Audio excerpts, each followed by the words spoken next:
Sometimes the most meaningful gifts or decorations aren't just regular old family pictures. I'm talking about your treasured high school football jersey, a ticket from your first concert, or a flyer for a loved one's art show. These are your most sentimental possessions, and they can be protected and immortalized by the perfect frame. You know, I just got an old passport of my dad's framed.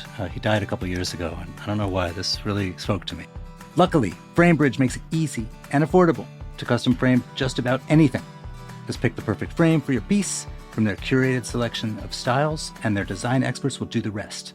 And they'll ship it right to your doorstep for free on orders over $100. Best of all is FrameBridge's happiness guarantee. If you're not 100% happy with your piece for any reason, they'll make it right.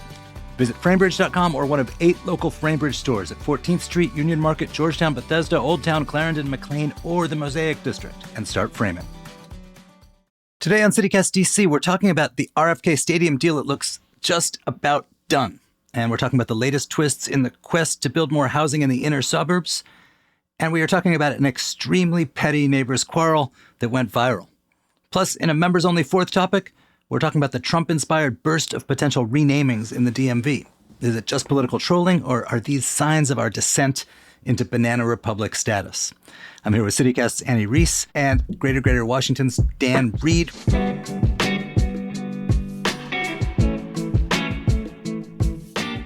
Today is Friday, August 1st. I'm Michael Schaefer, and here's what DC is talking about.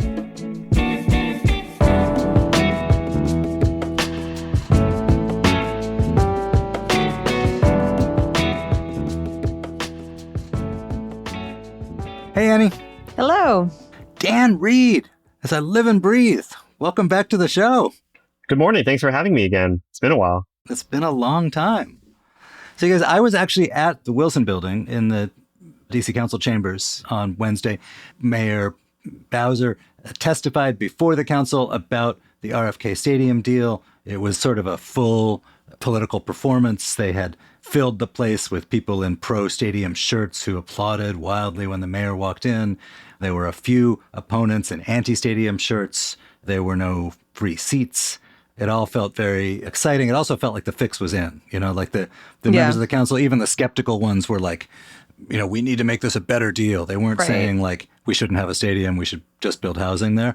And we're like latching on to like things that are, you know, important, like environmental regs for the place, or could we create a housing fund to keep it so that people don't get displaced if this does lead to a sort of booming new neighborhood. These are important things, but these are not sort of deal breakers.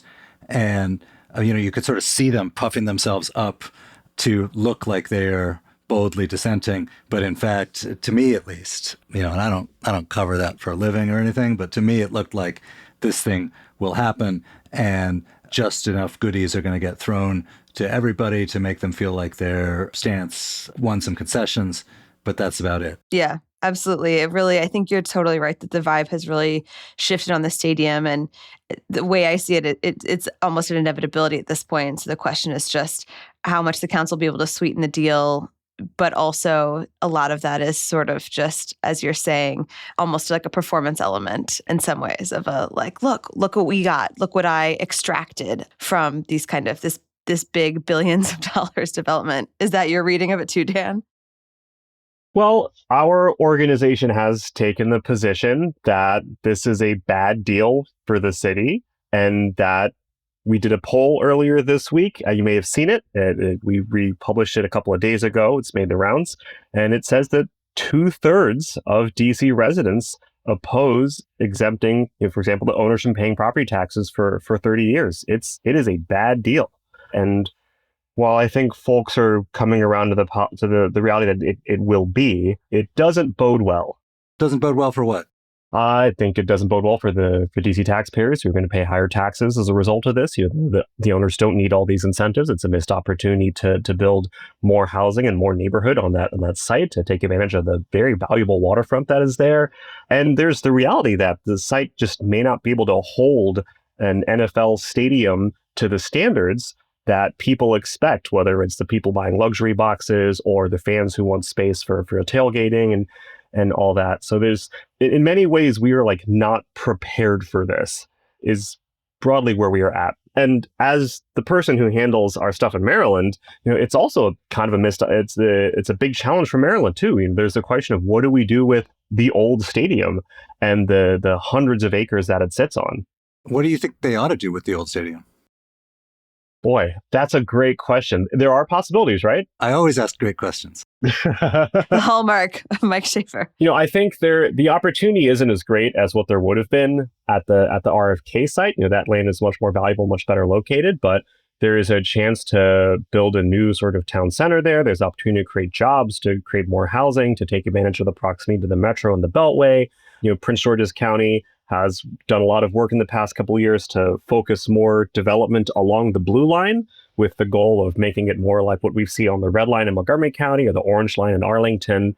And so there's some potential there. It's a bummer for Prince George's County because, in the past couple of months, they've lost Six Flags. The Trump administration is relocating thousands of jobs to the Beltsville Agricultural Research Center. And now this. There's a lot of L's being taken in Prince George's County, and a big L that is potentially going to happen for DC taxpayers.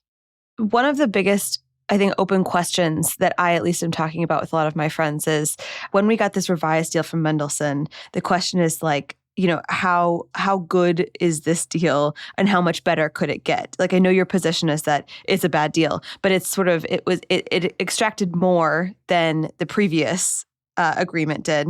And we'll see kind of how much farther it can move. Most economists have said that, like NFL stadiums don't actually generate that much for cities, but I think that the kind of question here seems to be, I don't know, how much more can they really get? And is there a world in which this could be, useful to the city in your eyes? Well, the trade-off, my understanding is that the DC Council took is that, analysis showed that they could actually get more if they didn't build a stadium there in terms of tax revenue and stuff like that, but it would happen over a longer period of time. And so with the stadium, the reasoning is you'd get a little bit less, but it would happen a little bit quicker. The fact of the matter is, though, that NFL stadiums are used for 8 home games a year. And if folks are expecting the same kind of impact that we've seen from Nationals Park and Audi Field, and what is the thing we call downtown now? Capital One Arena? Is that what it's called? That one, where they've become these hubs of activity and totally revitalized neighborhoods. I'm sitting in an office a block from Nationals Park that this didn't exist before baseball, right? We may not see that same level of impact from an NFL stadium. Right, and I think that you can look at the old stadium site. It's not like that's a hub of activity. There's been a football stadium there, people flocking there 10 times a year for 25 years.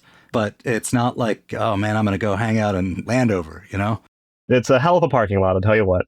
But listen, I think, this sort of framing of is the deal better? I think yes. Could the deal get even better? Absolutely. But the things that council members were posturing over were often pretty chicken shit, We're like, okay, we're going to get them to set up a youth sports academy. And, we're going to make sure there's stuff for girls who might be interested in careers in sports. There's nothing wrong with any of this, but you do not build a middle class on this kind of stuff. And you don't protect a community that is about to be devastated by huge federal job cuts on this sort of stuff. I don't know that there's some other thing they could have done to do that. It's just claiming all of these other benefits seemed a little bit ridiculous. I think that the members of the council are looking at their constituents who, as best I can tell, by and large, would like to have the Commanders back in town. It would feel like a win for the city. There's great affection for the football team, as has happened in so many other places. This affection often leads to subpar public investment policies.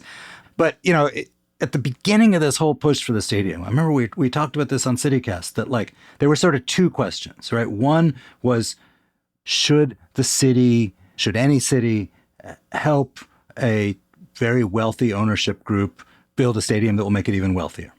And are the benefits of that to the taxpayers worth the cost? But the other question, and this is the one that Dan was sort of on, is should there be a stadium at all? Would it be better to just turn that into a neighborhood? There's plenty of, yes, the area around the baseball stadium really did get generated around the baseball stadium, but there's plenty of other DC neighborhoods that didn't have much going on 30 years ago and do now and manage to like develop and boom without a baseball stadium or a football stadium. So I don't think, so that's that debate though. That second debate, should there be a stadium at all, seems over. And, and Councilmember Christina Henderson, I think, said the most thoughtful defense of the pro stadium side, where she said, we have these other parcels of land. There's one adjacent to the RFK site or the McMillan thing, which have been under DC's control for decades.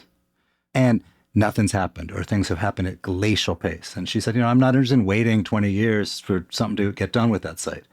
And this is a place where, unfortunately, I mean, this is sort of the zeitgeist of the abundance book and so on, where the kind of slowness of blue places is working against people who favor progressive public policy, because, you can't beat something with nothing. And in a lot of cases, the not having a rapacious NFL franchise has meant that there's nobody driving the train, and in effect, you have nothing happen.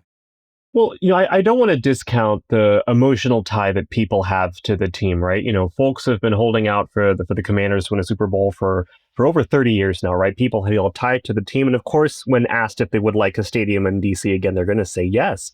Our polling showed that people do want that, but they also think they're being given a bad deal. And, it's true. It takes a long time to get things done. It's a very real concern. There is just so many other possibilities for this property. It's on the water. DC is not a city known for its waterfront, and this is a waterfront property. And that alone seems like it could have been a real catalyst for something else. People love being near the water almost as much as they like football.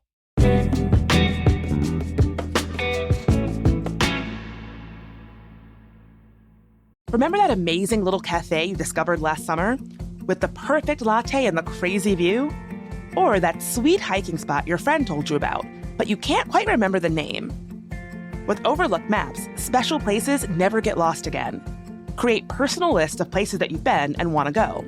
Build your must-visit list for your next vacation, your foodie favorites for date night, or your weekend getaways for when you just need to escape.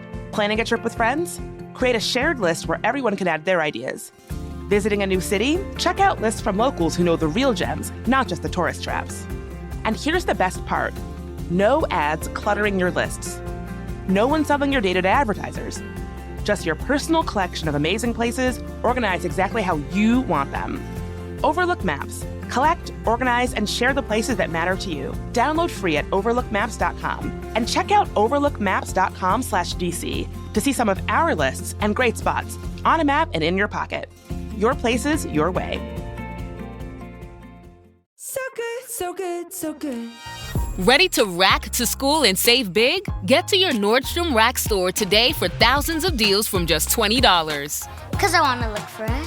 How did I not know Rack has Adidas? I got a new backpack. Score everyone's favorite denim, sneakers, boots, and activewear from Nike, Levi's, Steve Madden, Madewell, and Free People.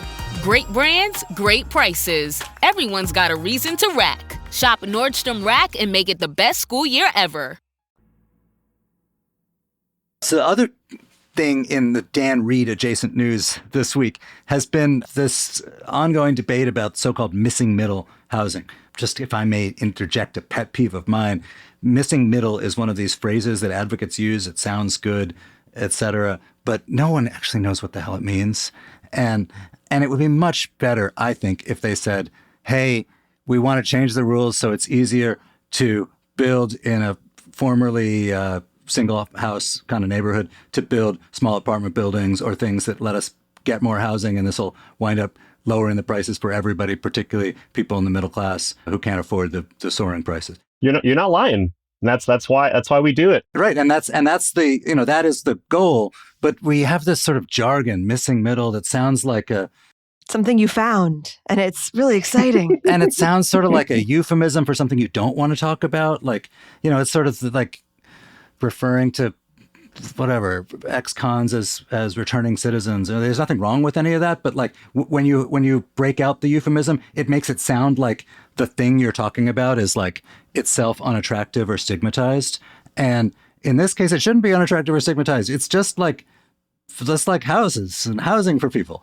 So anyway, there's been a push in both Arlington and Montgomery County to build these things. This is, even though these places are overwhelmingly blue places, there's a lot of passions on both sides of the debate. Dan, this is a thing you monitor. Where does it stand in both of these places?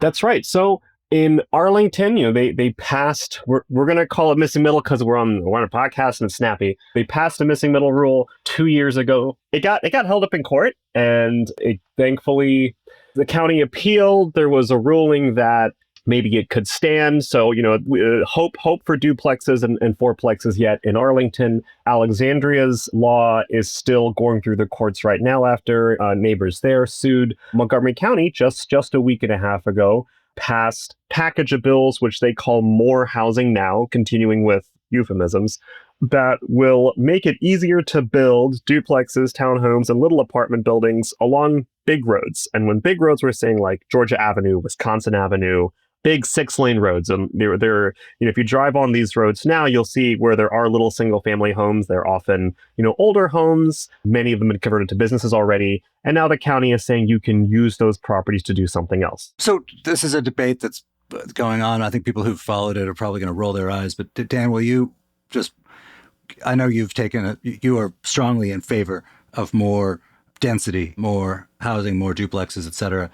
So you've got in these debates people who moved into these neighborhoods years and years and years ago. They thought they were getting a sort of tree-lined suburban single-family house neighborhood with plenty of parking available. Now they're upset. They worry that this stuff is going to make their neighborhoods bustling and noisy and ugly. What do you say to people like that?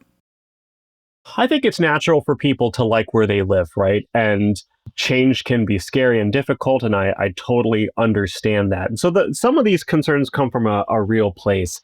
What you made a point about how we use the term missing middle to talk about a thing that we are afraid of speaking to directly.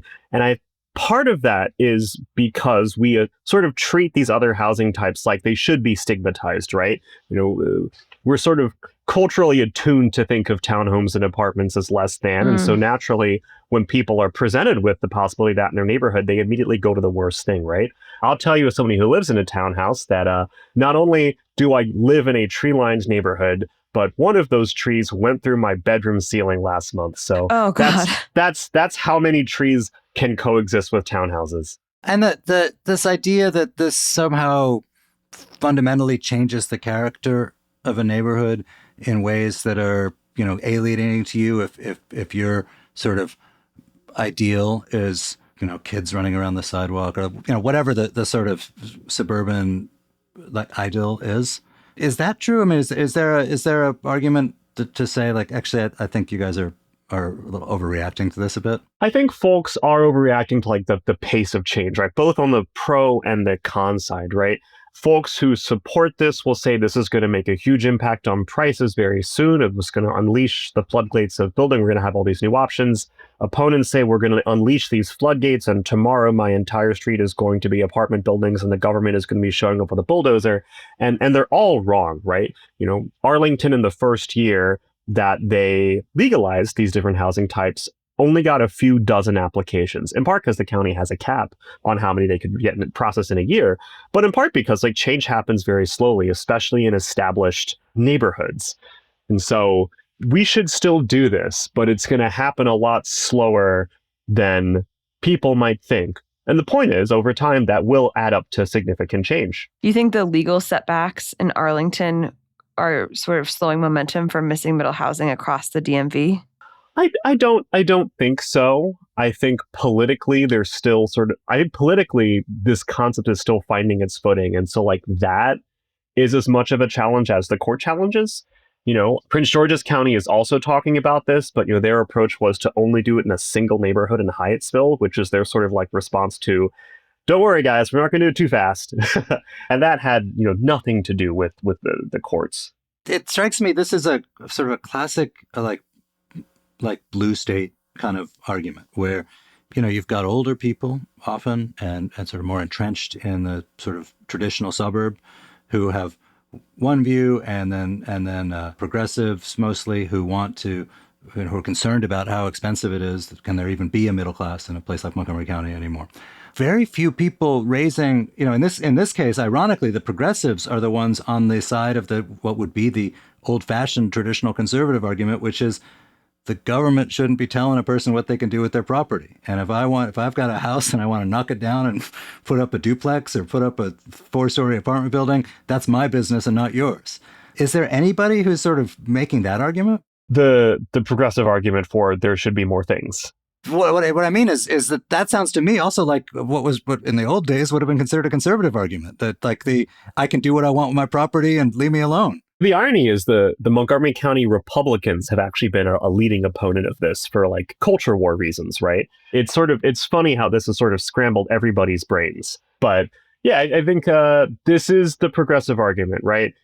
We live in a diverse society. We want to create options for all of the different kinds of people who live here and who want to live here to find homes that meet their needs. And we also want to be a welcoming place, right? The council member Andrew Friedson has said in the past, he's one of the proponents of this policy, that our housing policy is basically like a local version of our immigration policy, right? If we want to welcome people to come here, which is a progressive value, right? We need to make room for them in our neighborhoods.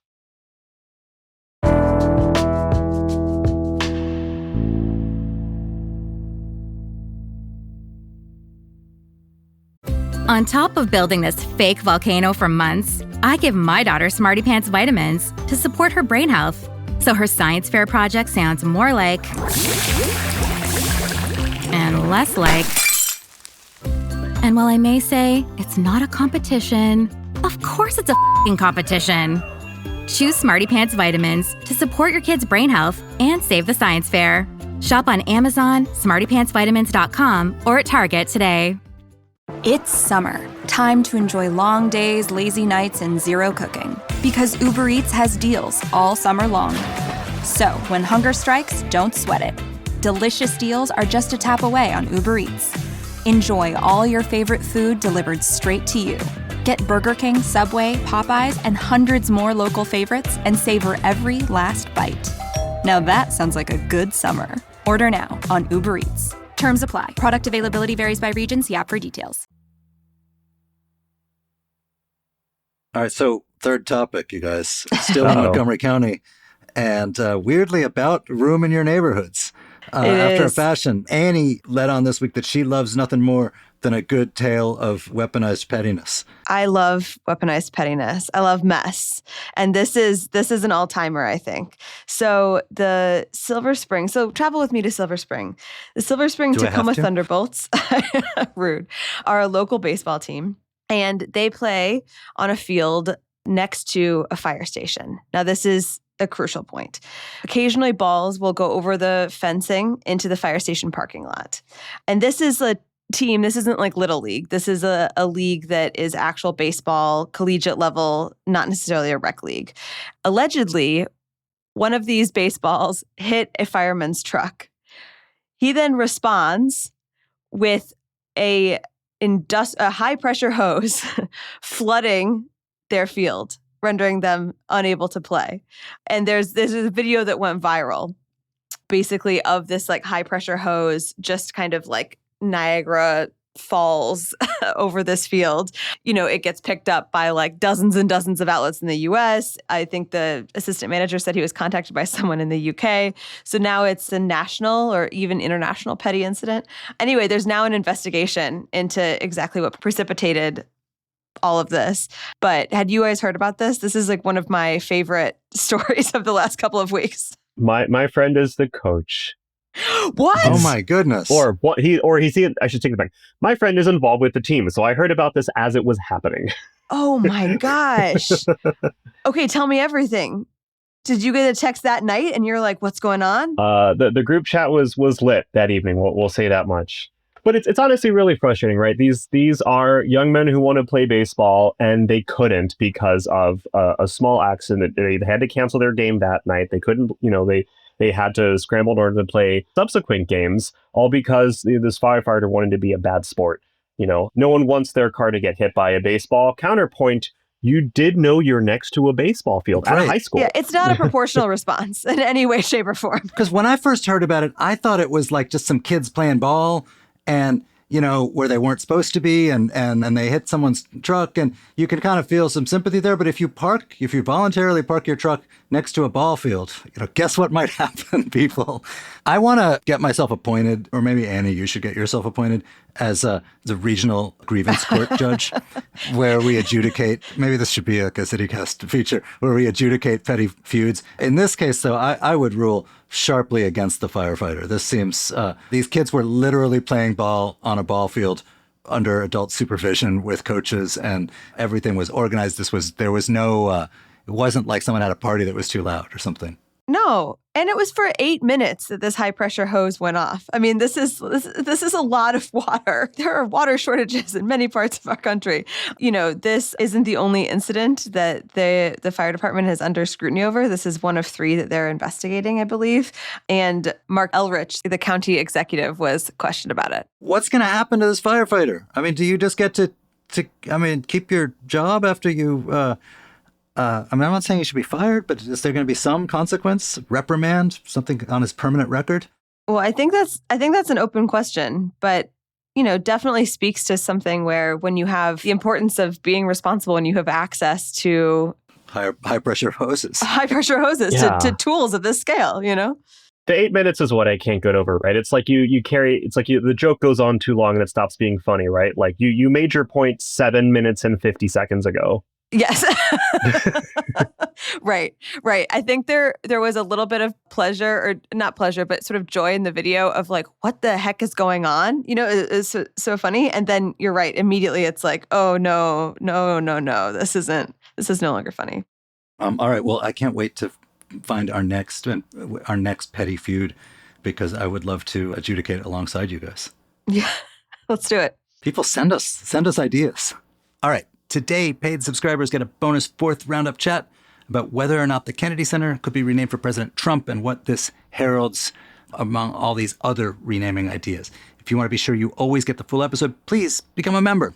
Head to membership.citycast.fm and sign up. It's only $10 a month, and members get ad-free listening, exclusive members events, and an extra events newsletter every week. Again, that's membership.citycast.fm.